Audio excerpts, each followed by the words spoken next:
নমস্কার। বাংলা সেরা গল্পে সবাইকে জানাই স্বাগত। শুরু করছি আজকের গল্প। আজ পড়ে শোনাব সাহিত্যিক সতীনাথ ভাদুড়ীর লেখা গল্প পত্র লেখার বাবা। তাহলে শুরু করি গল্প পত্র লেখার বাবা। দোলগোবিন্দবাবুর বাড়ির আড্ডায় চেঁচামেচি নেই, হইচই নেই, কথা কাটাকাটি নেই। কথাবার্তাগুলো হয় থেমে থেমে, অতি সংক্ষেপে। একটু একজন বলে, বাকিটা সবাই বুঝে নেয়। সবটা কোনো কথার বলতে হয় না। যেরকম গল্পর সবটা করা যায়, সেসব গল্পে এই আসরের লোকের উৎসাহ নেই। রুচির মিলের জন্যই ৩-৪ জন প্রৌঢ় ভদ্রলোকের এই আড্ডাটা টিকে আছে। রাস্তার ওদিককার বাড়িতে সেতার বাজানো আরম্ভ হলো। শুরু হলো। হ্যাঁ, দোলগোবিন্দবাবু বললেন, যেতে দাও, কি দরকার ওসব কথায়। ওই বাড়ির কর্তা নতুন বিয়ে করেছেন। তার প্রথম পক্ষের স্ত্রীর ছেলেরা বড় হয়েছে। তাদের বন্ধুবান্ধবরা ওই বাড়িতে প্রত্যহ সন্ধ্যায় গানের আসর বসায়। এ জিনিস এদের চোখে খারাপ লাগে। সেইটা ওরা প্রকাশ করলেন ওই ৩টি বাক্যে। আবার সবাই নীরব, যতক্ষণ না আর একটা নূতন বিষয়ের উপর কথা ওঠে। নীরবতা ভাঙল সাইকেলের ঘণ্টার শব্দ শুনে। ন্যাপলা আসছে। হ্যাঁ? দোলগোবিন্দবাবুর মুখ চোখে একটু উৎকণ্ঠা প্রকাশ পেল। বাড়ির কাছাকাছি এসে ও সাইকেলের ঘণ্টা বাজাবেই বাজাবে। হ্যাঁ, ঠিকই নেপাল। সাইকেলখানাকে দেয়ালে ঠেস দিয়ে রেখে সে ঢুকে গেল বাড়ির ভিতরে। বেরিয়ে এলো খবরের কাগজখানা হাতে নিয়ে। কাগজে কোনো খবর টবর আছে নাকি হে নেপাল? তাই দেখছি। গভীর মনোযোগে সে খবরের কাগজ পড়ছে দেখে সকলে অবাক হয়। ব্যাপার কি? দোলগোবিন্দবাবু কিন্তু একবারও নেপালের দিকে তাকাননি। আবার মিনিট ২ সকলে চুপচাপ। রাস্তার দিক থেকে টর্চের আলো পড়ল। কারা যেন আসছে। ও আবার কারা? অনুপ আর পত্রলেখা বোধ হয়। পত্রলেখা বাড়িতে ছিল না? তাই বলো। মদনবাবু বেফাঁস কথাটাকে সামলে নিলেন। তাই আর চা পাওয়া যায়নি এখনো। এত রাত করে গিয়েছিল কোথায়? নীলমণিবাবুর বাড়িতে আট করেছিল যে, ওর মেয়ের ছেলে হয়েছে জানো না? নীলমণিবাবুর বাড়ির চাকর পত্রলেখাদের পৌঁছে দিতে এসেছে। হাতের ধামিতে আটকৌড়ের মুড়িমুড়কি আর জিলিপি। আটকৌড়ের খুব ঘটা দেখছি। হ্যাঁ। অনুপ দেখালো তার হাফ প্যান্টের 2 পকেটেই মুড়ি কড়াই ভাজায় ভরা। হ্যাঁ হ্যাঁ, তোরই তো ছিল আসল নেমন্তন্ন। দিদি তো পেটুকের মতো তোরই পিছনে পিছনে গিয়েছে। সে আর বলতে হয় না। আমাকে ডাকতে এসেছে তবে গিয়েছি, নইলে আমার দায় পড়েছিল। জিজ্ঞাসা করুন বাবাকে। তোকে ডাকতে এসেছিল সেও ভাইয়েরই খাতিরে, নইলে আটকৌড়ের কুলো পেটাবার জন্য মেয়েদের আবার ডাকে নাকি? আচ্ছা বেশ, আমি পেটুক, হলো তো? এই রে, পত্রলেখা চটেছে। আরে তোকে চটালে কি আমাদের চলে? এই দেখ না, তুই আর ছিলি না, তাই আমরা এখনো চা পাইনি। এই নিয়ে এলাম বলে। পত্রলেখা বাড়ির ভেতরে ঢুকে গেল হাসতে হাসতে। এই সেদিন বিয়ে হলো না নীলমণিবাবুর মেয়ের? একটু চাপা গলা মাধববাবুর। নেপাল কাছেই রয়েছে। ছেলে মানুষদের সম্মুখে এসব কথা যত না বলা যায় তত ভালো। তবে হ্যাঁ, নেপাল আর এখন ছেলে মানুষ নেই। এই মাস থেকে কালেক্টরিতে কপিস্টের কাজ পেয়েছে। চাকরি বাকরিতে ঢুকলেই ছোটরা বড়দের সঙ্গে সমান হবার অধিকার পায়। তবুও প্রথম প্রথম একটু বাধে। কাল প্রথম দোলগোবিন্দবাবু নেপালকে একটা গোপন কাজের ভার দিয়ে তার বড় হবার অধিকারের সুনিশ্চিত স্বীকৃতি দিয়েছেন। সে খবর আড্ডার অন্য বন্ধুদের জানা নেই, তাই তারা গলার স্বর একটু নামিয়ে কথা বলছেন। কিছুক্ষণ সকলে চুপচাপ। নেপাল গভীর মনোযোগের সঙ্গে খবরের কাগজ পড়ছে। শ্রাবণ মাসে, হ্যাঁ, আর আজকে হলো এ মাসের 23। হ্যাঁ। আঙুলের কড়া গোনা শেষ হলে দোলগোবিন্দবাবু বললেন, যাকগে, যেতে দাও ওসব কথা। সকলেই দোলগোবিন্দবাবুর এ স্বভাবের কথা জানে। পরক উৎসাহ শোনবার আগ্রহ তাঁরই বোধ হয় দলের মধ্যে সবচেয়ে বেশি। শ্বাসটুকু নিয়ে ছিবড়েটাকে যথাসময়ে বাদ দিয়ে দিতে তিনি জানেন। তাই আসল কথাটা শোনা হয়ে গেলে তিনি মৃদু আপত্তি তুলে বলেন, থাক থাক, কি দরকার আমাদের এইসব পরের কথার মধ্যে থাকবার।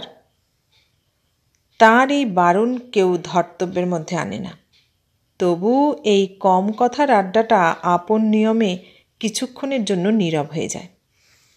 ভিতর থেকে পত্রলেখা সকলের জন্য 8 কৌড়ির মুড়ি কড়াই ভাজা নিয়ে এলো। দেখুন কাকা, কে পেটুক, আমি না আপনারা? আরে তোকে কি কখনো পেটুক বলতে পারি? তাহলে তো আমাদের চাই দিবি না আজ। মা চা ঢালছে, এই এনে দিলাম বলে। নেপালদা, তুমি হুট করে চলে যেও না যেন রাগ করে। তোমার মুড়ি নিয়ে আসছি। হাত তো আমার মোটে 2খানা, একসঙ্গে কতগুলো বাটি আনবো? পত্রলেখা, একটা লঙ্কা আনিস তো মা আসবার সময়। আচ্ছা কাকা। তার বন্ধুরা কেমন অনায়াসে মেয়েদের মা বলে সম্বোধন করেন দেখে দোলগোবিন্দবাবু অবাক হয়ে যান। তিনি তো চেষ্টা করেও পারেন না, বাঁধো বাঁধো ঠেকে, একটু বাড়াবাড়ি মনে হয়। পত্রলেখা নামটা যা বড়, অনেক সময় যেন মনেই পড়তে চায় না। মা মা বলে ডাকতে পারলে সুবিধা ছিল। পত্রলেখার অন্য কোনো ডাকনাম দেবারও উপায় নেই। স্ত্রীর কড়া হুকুম মেয়েকে পত্রলেখা বলেই ডাকতে হবে। তিনি নিজে এই পাড়ারই মেয়ে, ডাকনামেই আজও পরিচিত। ভালো নামটা কেউই জানে না। ডাকনামটা আবার বিশেষ ভালো নয়, তাই পত্রলেখার নাম সম্বন্ধে তার এত সতর্কতা। পত্রলেখার নামটাই দোলগোবিন্দবাবুর প্রথম থেকে আপত্তি। বলেছিলেন যে, যদি লেখা দেওয়া নামই রাখতে হয় তাহলে সুলেখা বা চিত্রলেখা রাখো না কেন? কিন্তু স্ত্রীর কাছে তার কোনো কথা খাটে? যে কথা একবার মুখ থেকে বার হবে তার আর নড়চড় হবার জো নেই। পাড়ার মেয়ে, ছোটবেলা থেকে দেখে আসছেন তো তাকে। আর নিজের নাম দোলগোবিন্দ, তখন তার কি পত্রলেখা নামটাকে বড় বলবার মুখ আছে? কথার খই ফুটোতে ফুটোতে পত্রলেখা চা দিয়ে গেল। এবার তুমি পড়তে বসো গে যাও পত্রলেখা। ও কি হে নেপাল, তুমি যে একগাল করে মুড়ির সঙ্গে 1 চুমুক করে চা খাচ্ছ, মুড়ির মুচমুচে ভাবটা চা দিয়ে নষ্ট করে লাভ কি? আমার তাই ভালো লাগে। হ্যাঁ, আপরুচি খানা। বাড়ির ভিতর থেকে বেরিয়ে এলেন পাড়ার ইউনিভার্সাল মাসিমা। এর জিভের ধার আছে, আর কোনো খবর ইনি 11টার সময় শুনলে সে খবর 11টা বেজে 10 মিনিটের মধ্যে পাড়ার সব বাড়িতে অবধারিত পৌঁছে যাবে। এই রকম একটা খ্যাতি তার আছে এখানে। কিসের গল্প হচ্ছে ছেলেদের? ও, আপনি এখানে ছিলেন? হচ্ছে এইসব হাবিজাবি কথা। আচ্ছা, চা দিয়ে ভিজিয়ে নিলে মুড়ি চিড়ে ভাজার মুচমুচে ভাবটা নষ্ট হয়ে যায় না? দাঁতই নেই তার আবার মুড়ি খাওয়া। 7 কাল গিয়ে 1 কালে ঠেকেছে আমার এখন। তবে যে কালে খেতাম তখন মুড়ির সঙ্গে শশা খেতে আমার ভালোই লাগতো। মুড়ির মুড়মুড়ে ভাবটা শশার জন্য নষ্ট হয়ে যেত বলে তো বোধ হয় না। তাহলে দেখছি নেপালেরই জিত। হ্যাঁ, ওরই জয় জয়কার আজকাল। শুনতে পাচ্ছি তো তাই। আচ্ছা, আমি এখন চলি। বড় তাড়াতাড়ি চললেন। এসেছি কি এখন? জব সন্ধ্যা আমার এখনো বাকি। আরে দাঁড়ান দাঁড়ান, এই অন্ধকারে একা যাবেন কি? নেপালের চা খাওয়া শেষ হলো বলে ও পৌঁছে দিয়ে আসুক আপনাকে। না না, ও এখন অনেকক্ষণ ধরে একটু একটু করে চা খাবে। কি বলিস নেপাল? আমার আবার কোথাও যাবার জন্য লোক লাগে নাকি? কাশী বৃন্দাবন সেরে এলাম একা, এ পাড়া থেকে ও পাড়া যেতে লোক লাগবে সঙ্গে? না না, নেপাল সঙ্গে যা। ও বেচারা এসেছে খবরের কাগজ পড়তে, তোমরা ওকে জোর করে পাঠাবে ফোকলা দিদিমার সঙ্গে? ও কাগজ ওর পড়া, এখন এমনি নাড়াচাড়া করছে। হ্যাঁ, রিভাইজ করছে। ইংরাজি করে আবার কি বলা হলো? এসব কি আমরা বুঝি? ও সব বুঝবে পত্রলেখার মতো আজকালকার ইংরেজি পড়া মেয়েরা। আচ্ছা আমি চলি। নেপাল, তুমি খবরের কাগজ পড়ো। পড়া না হয়ে থাকে কাগজখানা বাড়িতেও তো নিয়ে যেতে পারো। হ্যাঁ। এতক্ষণে নেপাল কথা বলল, আর চলে না চুপ করে থাকা। আমার কাগজ পড়া হয়ে গিয়েছে, চলুন আপনাকে পৌঁছে দিই। দাঁড়ান দাঁড়ান মাসিমা, একটা কথা। নীলমণিদার নাতি দেখতে গিয়েছিলেন তো? কেমন হয়েছে? দিব্যি বড় সড়ো ছেলে। প্রশ্ন ও উত্তর দুই চাপা গলায়, দুই অর্থপূর্ণ, এর চেয়ে সংক্ষেপে বলা যেত না। থাক থাক, যেতে দাও, দরকার কি ওসব পরের বাড়ির কথায়?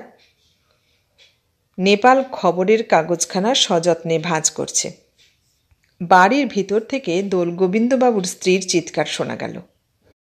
চেঁচিয়ে চেঁচিয়ে পড় পত্রলেখা, অঙ্ক টঙ্ক এখন নয়, ওসব চালাকি আমি ঢের বুঝি, বুঝলি? এতক্ষণে শক্ত পাল্লায় পড়েছে পত্রলেখা। হ্যাঁ, পত্রলেখা জোরে জোরে ইতিহাস পড়া আরম্ভ করেছে। বাপের নাম দোলগোবিন্দ, মায়ের নাম খেদি, মেয়ের নাম হলো কিনা পত্রলেখা। হেসে বাঁচি না। নেপাল আর কেন, চলো এবার আমরা যাই। তোর দরকার থাকে তো আবার না হয় ফিরে আসিস এখানে আমাকে পৌঁছে দিয়ে। হ্যাঁ। না না না, আমি আর আসবো না, ওই দিক দিয়েই বাড়ি চলে যাব।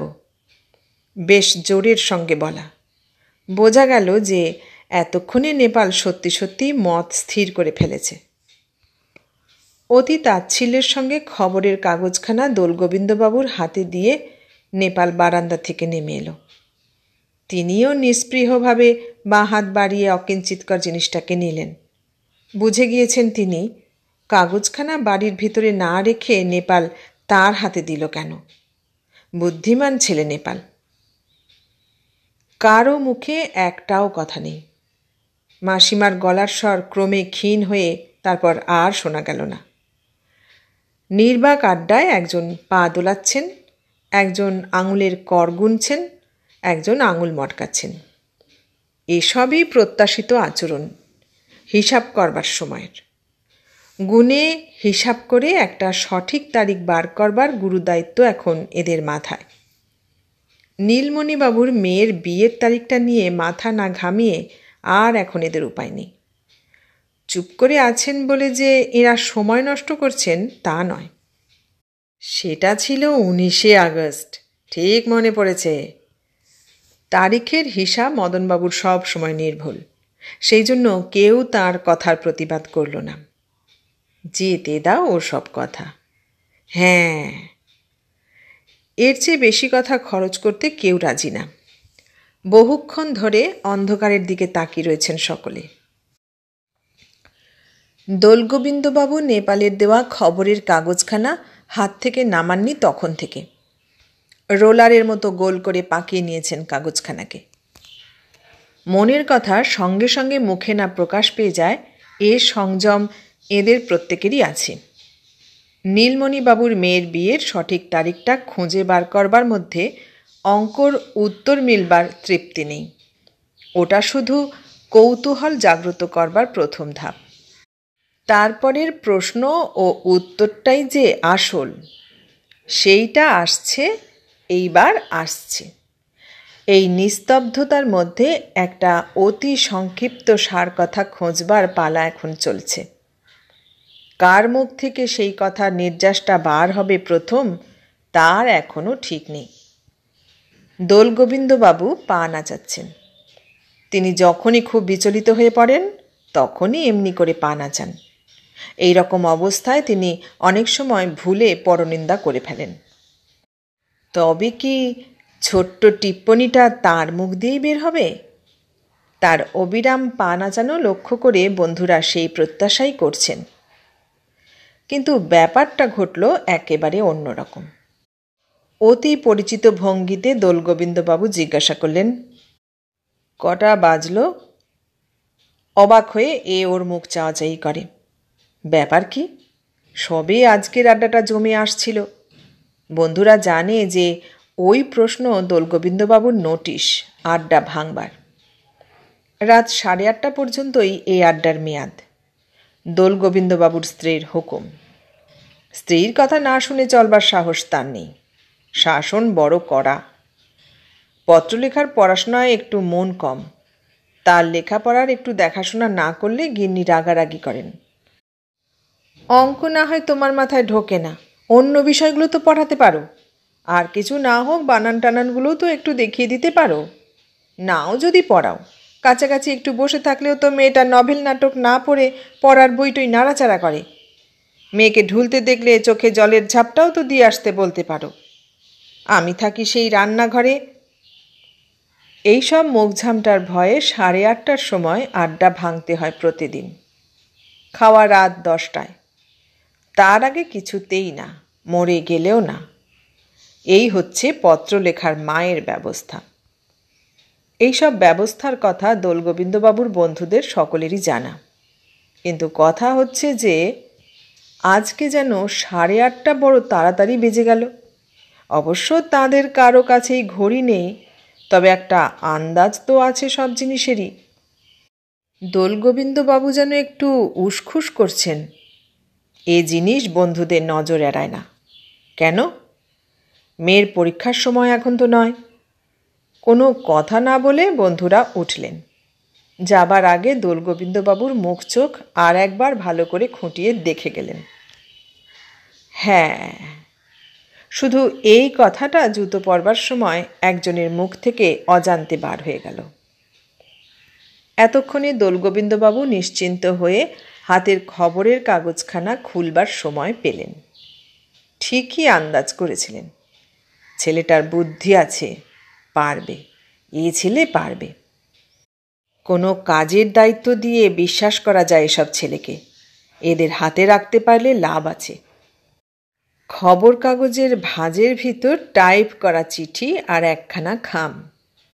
খামের ঠিকানাটাও টাইপ করে লেখা। এত তাড়াতাড়ির মধ্যেও ছেলেটার মাথায় বুদ্ধি খেলেছে খুব। টাইপ করবার জন্য কাল রাত্রিতে নিজের লেখা খসড়াটা দিয়েছিলেন নেপালের কাছে। নেপাল ফৌজদারি আদালতে কপিস্টের পদে বহাল হয়েছে নতুন। তার কাছে সব কথা খুলে বলেছিলেন। প্রথমে বুঝতে পারেনি নেপাল ব্যাপারটা। 10-এর উপকার, অপ্রিয় কর্তব্য ইত্যাদি কথাগুলো দোলগোবিন্দবাবুর মতো অল্প কথার মানুষের মুখে শুনে প্রথমটায় ভ্যাবাচাকা লেগে গিয়েছিল তার উপর আবার ফিসফিস করে বলা। পর মুহূর্তে জলের মতো পরিষ্কার হয়ে গেল আগাগোড়া জিনিসটা। গলা নামিয়ে সে বলে, আর একটা শক্ত কাজ কি কাকাবাবু? কিছু ভাববেন না। মেশিন বাড়িতেও নিয়ে আসতে পারি যদি দরকার পড়ে তো। যখন যা দরকার লাগবে বলবেন কাকাবাবু। না না, আমার নিজের আবার দরকার কি? পাবলিকের উপকারের জন্যই এ কাজ করা। সে তো বটেই। এই হয়েছিল কালকের কথা। নেপাল পত্রলেখার বাবার আস্থাভাজন হতে পারবার সুযোগ পেয়ে কৃতার্থ হয়ে গিয়েছিল। উচ্চপদস্থ সরকারি কর্মচারীর সম্বন্ধে বেনামি চিঠি হাতে না লিখে টাইপ করে পাঠানোই সব দিক বিবেচনা করে যুক্তিযুক্ত। নিজের অফিসের মেশিনে টাইপ করা নিরাপদ নয়। তাই নেপালের সাহায্য নেবার দরকার হয়েছিল। বেনামি চিঠি পাঠানো দোলগোবিন্দবাবুর পক্ষে নতুন না, এ তাঁর দীর্ঘকালের অভ্যস্ত বিলাস। স্ত্রী পুরুষ নির্বিচারে কত বেনামি চিঠি যে তিনি আজ পর্যন্ত লিখেছেন তার ইয়ত্তা নেই। তিনি নিজেকে বোঝাতে চেষ্টা করেন যে তাঁর এই কাজ সমাজের কল্যাণার্থে, কিন্তু মনে মনে জানেন কেন লেখেন। এর মধ্যে তিনি একটা অদ্ভুত আনন্দ পান, দুর্বারের আকর্ষণ। পরকুৎসা করবার বা শোনবার রসটা মিষ্টি সন্দেহ নেই, কিন্তু এর তুলনায় পানসে। এটাকে শুধু আড়াল থেকে খুনসুরি করে মজা উপভোগ করা ভাবলে ভুল হবে। এ হচ্ছে ক্ষমতা সচেতন মেঘনাদের মেঘের আড়াল থেকে নিজের অস্ত্রের পরীক্ষা নিরীক্ষা। শিকারের উপর বেনামি চিঠির প্রতিক্রিয়ার কথাটা কল্পনা করেই সবচেয়ে বেশি আনন্দ। সেটা নিজের চোখে দেখতে পেলে তো কথাই নেই। এই ঘন রসের নেশা তার একদিনে গড়ে ওঠেনি, ধাপে ধাপে এগিয়েছেন তিনি। প্রথম বয়সে স্কুলের পায়খানার দেওয়ালে লিখতেন। তারপর আরম্ভ করেছিলেন রাত দুপুরে শহরের দেওয়ালে আর ল্যাম্পপোস্টে কুৎসা ভরা প্ল্যাকার্ড আঁটা। কিন্তু ওসবের স্বাদ কিছুদিনের মধ্যে ফিকে মনে হয়েছিল। ওর রস প্রচারে চটকদার কুৎসার কথাটা 10 জন মিলে উপভোগ করে। কিন্তু বেনামি চিঠি দেবার আনন্দের জাত আলাদা। একা উপভোগ করবার অধিকারের আমেজ অনেক বেশি গভীর। তাই তিনি ক্রমে ওসব ছেড়ে এই পথ ধরেন। এ পথে বিপদ আপদও অপেক্ষাকৃত কম। এই নিরাপত্তার দিকে চিরকাল তার দৃষ্টি সজাগ। তার বেনামি চিঠি দেবার কোনো কথা বন্ধুরাও জানেন না। কারোর সঙ্গে তিনি কখনো আলোচনা করেননি এসব কথা, কাউকে বিশ্বাস পাননি। ওসব বিষয়ে কখনো কোনো কথা উঠলে তিনি চিরকাল একটা নির্লিপ্ত উদাসীনতার ভাব দেখাতে অভ্যস্ত। জানেন এক শুধু তার স্ত্রী, তাও সবটা নয়, কিছু কিছু। যত লোকেই নেশা করো না কেন, স্ত্রীর কাছে কোনো না কোনো সময় সেটা ধরা পড়তে বাধ্য। চাবি দেওয়া দেরাজের মধ্যে চিঠি লিখবার সরঞ্জাম আর ডাক টিকিটের প্রাচুর্য দেখেই তার স্ত্রীর মতো বুদ্ধিমতী মহিলা হয়তো অন্য একটা মন গড়া মানে করে নিতেন। তাই তিনি তার সমাজসেবার নিজস্ব ধারার কথাটা স্ত্রীকে জানিয়ে দলে টানতে চেষ্টা করেছিলেন। সে অনেক দিনের কথা হলো। বেনামি চিঠিও আবার নানা রকমের আছে তো। দরকার পড়েছিল সেদিন একখানা মেয়ে মানুষের হাতে লেখা বেনামি চিঠির। উদ্দেশ্য ব্যক্ত করে স্ত্রীকে বলতেই দেখা গেল যে এ বিষয়ে তার উৎসাহ ও তৎপরতা প্রচুর। একবার জিজ্ঞাসাও করেননি এ কাজে কোনো বিপদ আছে কিনা। সম্মতি জ্ঞাপক মৃদু আপত্তি জানিয়ে পরার্থে গভীর অভিনিবেশের সঙ্গে স্বামীর দেওয়া ডিকটেশন লিখেছিলেন। লেখা শেষ হলে রসিকতা করে বলেছিলেন, পাড়ার মধ্যে হয়েছিল বিয়ে আমাদের। বরের চিঠিও কোনো দিন পাইনি, বরকে চিঠি লিখবার সুযোগও কোনো দিন হয়নি। চিঠি লেখার পাটই আমার নেই। যাক, ফাঁকি দিয়ে সুযোগ পেয়ে গেলাম জীবনে প্রেমপত্র লিখবার। আর গুণের মধ্যে বেনামি চিঠির কথা পাড়ার অন্য কারো কাছে বলে না ফেলার মতো বুদ্ধি আছে তার স্ত্রীর। এখন কথা হচ্ছে যে নেপালটারও সে সুবুদ্ধি আছে কিনা। নেপালকে বিশ্বাস করে তিনি ভুল করলেন কিনা সেই কথাটাই কালকে থেকে তাকে পীড়া দিচ্ছে। তবে আজকে খানিক আগেই নিজের আচরণে নেপাল যা দেখিয়েছে তাতে মনে হয় তাকে বিশ্বাস করতে পারা যায়। যাক, সেসব যা হবার তা তো হয়েইছে। এখন তার হাতে অনেক কাজ। উচ্চপদস্থ সরকারি কর্মচারী সংক্রান্ত টাইপ করা চিঠিখানা দেখে শুনে এখনই ঠিকঠাক করে রাখতে হবে, নইলে ভোরে উঠে মাইল চারেক দূরের ডাকবাক্সে চিঠিখানা ফেলে আসতে পারবেন কি করে। এ পাড়ার পোস্ট অফিসের ছাপ চিঠিখানার উপর কোনো মতেই পড়তে দেওয়া উচিত নয়। তাছাড়া আবার একটা নতুন কাজ হাতে এসে পড়ল হঠাৎ আজকের সান্ধ্য আড্ডার গল্প থেকে। নীলমণিবাবুর মেয়ের কেসটা এই রকমই হয়। কোন দিক থেকে কখন যে কাজের বোঝা মাথায় এসে পড়ে তার কি ঠিক আছে? যখন আসে তখন যেন অনেকগুলো একসঙ্গে হুড়মুড় করে এসে পড়ে। এ তিনি চিরদিন দেখে এসেছেন। এখন নীলমণিবাবুর নামে একখানা বেনামি চিঠি ছাড়তেই হয়। নতুন জামাইয়ের কাছে এখন নয়, সেসব হবে পরে দরকার বুঝলে, একটা সতর্কবাণীর মধ্যে দিয়ে। এখন শুধু নীলমণিবাবুকে দিতে হবে একটা অস্পষ্ট ইঙ্গিত। প্রথম চিঠিতে তার চেয়ে বেশি কিছু দেবার প্রয়োজন হবে না, একসঙ্গে বেশি না, নিংড়ে নিংড়ে একটু একটু করে এসব আনন্দের রস নিতে হয়। কোণঠাসা প্রাণীটা এখন সম্পূর্ণ তার আয়ত্তের মধ্যে। আঘাত খাওয়ার পর আহত শিকারটার চোখের মণিটাকে তার বড় দেখতে ইচ্ছা করে। ভয়ার্ত বুকের অসহায় স্পন্দন আঙুলের ডগায় নিতে ইচ্ছা করে। জামাইয়ের চিঠিখানাও এখনই দিয়ে দিলে কেমন হয়? কিন্তু ঠিকানা যে জানা নেই। মদনবাবুর এসব মুখস্থ, কথায় কথায় জেনে নিলেই হতো। আজ বড্ড ভুল হয়ে গিয়েছে। দোলগোবিন্দবাবু উঠলেন ঘরের ভিতর যাবার জন্য। পত্রলেখা ছুটে আসছিল এই দিকেই, হাতে বই। নেপালদা? এ কি, নেপালদা চলে গিয়েছে? হ্যাঁ, সে তো মাসিমার সঙ্গে গেল। কেন রে? লাইব্রেরির বইখানা আজ ফেরত দেবে বলেছিল। নেপালি নিয়মিত লাইব্রেরি থেকে বই এনে দেয় এ বাড়িতে। যাক, কালকে ফেরত দিলেই হবে। বইখানা দিয়ে তো দেখি একবার। এ বই তোমার পড়া, বঙ্কিমচন্দ্রের গ্রন্থাবলী। না, সেজন্য চাইছি না। বইখানা বেশ লম্বা সাইজের আছে। 2-4খানা অফিসের চিঠি লিখতে হবে। ওই বইখানার উপর কাগজ রেখে লিখবার বেশ সুবিধা। দাঁড়াও, আমি বড় প্যাডখানা এনে দিচ্ছি। না না, এতেই হবে। তুই শিগগির পড়তে বসগে যা, নইলে তোর মা এখনই আবার বকাবকি আরম্ভ করবে। চেঁচিয়ে পড়বি, বুঝলি? আর তোর কলমটা দিয়ে যাস তো। এসব কাজে নিজের কলম ব্যবহার না করে অপরের কলম ব্যবহার করাই ভালো। পত্রলেখা কলমটা দিয়ে যাবার সময় একখানা লম্বা গোছের খাতাও আনে। লাইব্রেরির বই ছিঁড়ে ফুঁড়ে যাবে, তার চেয়ে এই খাতাখানার উপর কাগজ রেখে লেখাপড়া করো। লাইব্রেরির বই ছিঁড়বে কেন? আমি কি বইয়ের সঙ্গে কুস্তি করতে যাব? যা, পড়তে বসগে যা। তুই দেখছি আমাকেও আজ বকুনি না খাইয়ে ছাড়বি না। মেয়ে যেন একটু ক্ষুণ্ণ হয়ে চলে গেল। কথাগুলো বোধহয় একটু কড়া হয়ে গিয়েছে।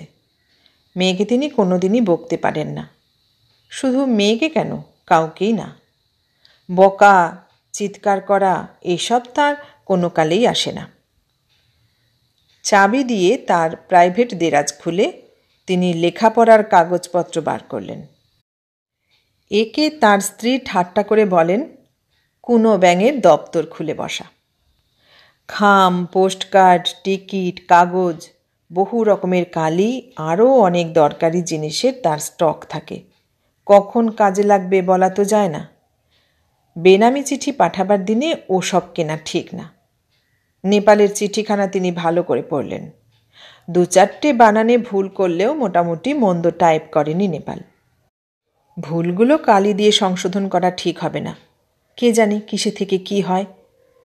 খামখানা থুতু দিয়ে আঁটবার সময় চোখের সামনে ভেসে উঠল সেই সরকারি কর্মচারীটির ছবি। অপ্রত্যাশিত আঘাতে কেমন করে ছটফট করে বেড়াবে, অথচ কাউকে কিছু বলতেও পারবে না। এ কথা ভেবেও আনন্দ। লোকটার উপর লক্ষ্য রাখতে হবে। চেঁচিয়ে চেঁচিয়ে পত্র লেখা। এইবার দোলগোবিন্দবাবু দ্বিতীয় চিঠিখানা লিখতে বসলেন। অপ্রতিহত তার ক্ষমতা এখন। পুতুল নাচের সুতো তার হাতে, যেমনভাবে ইচ্ছা নাচাতে পারেন। আজকের হঠাৎ ঘাড়ে এসে পড়া দায়িত্ব সর্বাধুনিক কিনা, তাই এইটাই আজকের আসল কাজ। তিনি একখানা খামের উপর খসখস করে বাঁ হাত দিয়ে নীলমণিবাবুর ঠিকানাটা লিখলেন। অভ্যস্ত হাত। তারপর আরম্ভ হলো চিঠি লেখা। কলম হাতে ধরলে কখনো কথার জন্য ভাবতে হয় না তাকে, কিন্তু আজ প্রথমেই আটকালো একটা বানানে। আরম্ভ করেছিলেন, আমরা ঘাস খেয়ে থাকি না, লোকের চোখে ধুলো। খটকা লাগলো ধুলোর বানানে। ধয়ে দীর্ঘ না ধয়ে হ্রস্ব, এইটা দেখবার জন্য পত্রলেখার কাছ থেকে বাংলা অভিধানখানা চাইতে একটু সংকোচ বোধ হলো। লাইব্রেরির বইয়ের মলাটের উপর ধুলো আর ধুলো দুটো পাশাপাশি লিখে দেখলেন কোনটা দেখায় ভালো। দুটোই সমান যে। যদি ধয়হস্যু লয়কার কথাটা পাওয়া যায় এই ভেবে বঙ্কিমচন্দ্রের গ্রন্থাবলীর পাতা উল্টাতে আরম্ভ করলেন। বঙ্কিম চাটুর্যে কি আর ধুলো টুলো নিয়ে কারবার করে? গোধূলি, ধূলি, ধূলিকণা এইসব গোটা কয়েক পাওয়া গেল। কয়েক পৃষ্ঠার পর হাল ছেড়ে দিয়ে অন্যমনস্কভাবে বইখানা নাড়াচাড়া করছেন, একখানা কাগজ বেরিয়ে এলো। কতদূর পর্যন্ত পড়া হলো তারই বোধহয় চিহ্ন। দিয়েছিল লাইব্রেরির কোনো পাঠক ওই কাগজখানাকে দিয়ে। কাগজখানার উপরের লেখাটার দিকে নজর গেল। এ কি? পত্রলেখার হাতের লেখা না? লেখাটা পড়লেন। প্রথমটা একটু গোলমেলে ঠেকে। চিঠিখানার নিচে কোনো নাম নেই, কাকে লেখা তারও কোনো উল্লেখ নেই চিঠির ভিতরে। চিঠিখানা তাড়াতাড়িতে লেখা, মনে হয় খানিক আগেই লেখা হয়েছে। সন্ধ্যার সময় বাড়িতে থাকতে পারিনি, ছোট ভাইকে নিয়ে মার হুকুমে আটকৌড়েতে যেতে হয়েছিল। আমার যেতে একটুও ইচ্ছা ছিল না। রাগ করো না লক্ষ্মীটি। শেষের শব্দটার ভুল বানান এই মানসিক অবস্থাতেও নজরে পড়ে। না, অসম্ভব। আবার পড়ে দেখলেন। রাগে সর্বশরীর রি করে ওঠে। নিজের মেয়ের এই কাজ! ইচ্ছা হয় চুলের ঝুঁটি ধরে এখানে টেনে নিয়ে এসে মেয়ের এই আচরণের জবাবদিহি নেন। চিৎকার করে মেয়েকে ডাকতে গিয়ে মনে হলো যেন হঠাৎ মেয়ের নামটাই মনে পড়ছে না, কেমন যেন গুলিয়ে গেল। পরের মুহূর্তে নামটা খুঁজে পেলেন। পত্রলেখাকে তিনি আজ পর্যন্ত কখনো বকেননি। মারধর, বকুনি ওসব তার আসে না কোনো কালে। বলেছেন ওসব হচ্ছে ওর মায়ের ডিপার্টমেন্ট, তাছাড়া মায়ের কাছে কি কখনো ওসব কথা তিনি বলতে পারেন? সব রাগ গিয়ে পড়ল ভিজে বেড়াল ন্যাপলাটার উপর। ওটার উপর বিশ্বাস করে তিনি কি ভুলই না করেছেন। মা বাপেরই বুঝি এসব জিনিস নজরে পড়ে সবচেয়ে শেষে। এতক্ষণে তার খেয়াল হলো যে আজ সন্ধ্যার আড্ডায় বন্ধুদের কথাগুলোর ইঙ্গিত এই দিকেই ছিল। মাসিমা পর্যন্ত নেপালের এত মনোযোগ দিয়ে খবরের কাগজ পড়ার উপর কটাক্ষ করতে ছাড়েননি। দেখা যাচ্ছে সকলেই জানেন, নিজেদের মধ্যে বলাবলি করেন, সকলে ঘুরিয়ে তাকেই খোঁটা দিচ্ছিলেন এ নিয়ে। অথচ শুধু তিনিই বুঝতে পারেননি সে সময়। এর আগে ঘুণাক্ষরেও টের পাননি যে। ছি ছি ছি ছি, ওই হতভাগাটাকে মেরে ঠান্ডা করতে হবে, ওর এ বাড়িতে আসা বন্ধ করতে হবে। করতে হবে তো আরও কত কি, কিন্তু তার যে ওসব আসে না কোনো কালে। পৃথিবীর যত ঝঞ্ঝাট কি তারই উপর এসে পড়বে?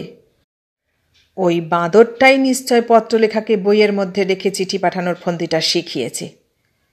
ও চালাকিটা আগে থেকে রপ্ত না থাকলে কখনো কি অত তাড়াতাড়িতে খবরের কাগজের ভাঁজের মধ্যে ভরে চিঠি চালান দেবার কথাটা কারো মাথায় খেলে? ধরে চাপকানো উচিত রাস্কেলটাকে। কিন্তু মারধর করলে নেপালটা আবার চোটে তার বেনামি চিঠি দেবার অভ্যাসের কথা লোকের কাছে বলে বেড়াবে না তো? তার নিজের হাতের লেখা চিঠির খসড়াটাও যে সেই হতবাগাটার কাছেই থেকে গিয়েছে।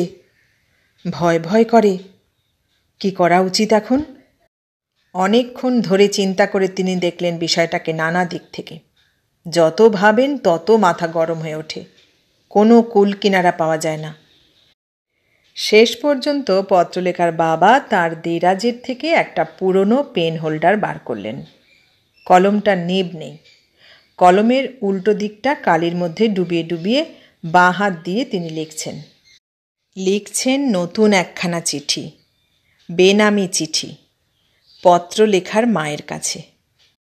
জীবনে স্ত্রীর কাছে তার এই প্রথম চিঠি লেখা। এতক্ষণ শুনলেন সতীনাথ ভাদুরীর লেখা গল্প পত্রলেখার বাবা। কেমন লাগলো গল্পটা? ভালো লাগলে লাইক, কমেন্ট, শেয়ার করবেন। আর নতুন বন্ধু হলে সাবস্ক্রাইব করার অনুরোধ রইল। সবাইকে অনেক ধন্যবাদ জানিয়ে আজ এখানেই শেষ করলাম।